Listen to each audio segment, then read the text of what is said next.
পুরো জাতি এখন নিরাপত্তার শঙ্কায় রয়েছে মন্তব্য করে বিএনপি নেতারা বলছেন, এর মাঝেই তারেক রহমানের নিরাপত্তা পরিকল্পনা করা হয়েছে।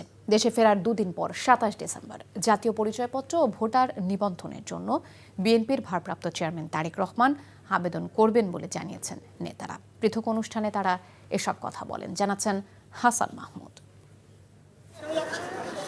রাজধানীর পূর্বাচলের ৩০০ ফিট সড়ক সংলগ্ন মাঠে বিএনপির ভারপ্রাপ্ত চেয়ারম্যান তারেক রহমানের স্বদেশ প্রত্যাবর্তনের দিনে সংবর্ধনা অনুষ্ঠানের সার্বিক প্রস্তুতি পরিদর্শন করেন বিএনপির স্থায়ী কমিটির সদস্য মির্জা আব্বাস সহ মহানগরের নেতাকর্মীরা।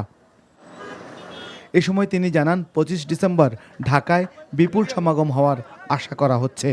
এই মুহূর্তে তো পুরো জাতি তো একটা শঙ্কার মধ্যে আছে। নিরাপত্তা যতটুকু এনশিওর করা দরকার আমরা চেষ্টা করতেছি। অ্যাক্টিং চেয়ারম্যান আসবে, দেশে মানুষের একটা জাগরণ তো আছে, সেই জাগরণের প্রতিফলন এখানে ঘটবে এটা আমরা আশা করি। কিন্তু এটার জন্য যে আমাদের খুব একটা মানে ওই মানুষ আনার পরিকল্পনা, সেমন কোনো পরিকল্পনা আমাদের নাই। তবে আমরা আশা করছি যে এখানে মানুষের সমাগম ঘটবে।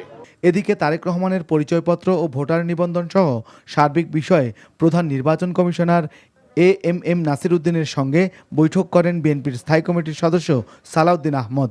২৫ তারিখ হচ্ছে বৃহস্পতিবার, শুক্রবার হচ্ছে ২৬ তারিখ, শনিবার ২৭ তারিখ নির্বাচনকালীন এই সময়ে নির্বাচন কমিশনের অফিস সব খোলা থাকে। সেই দিনই এই ভোটার হওয়া, আইডি কার্ড বা ভোটার আইডি বা ন্যাশনাল আইডি হওয়া সংক্রান্ত যা কিছু আছে তিনি এই ২৭ তারিখে করবেন।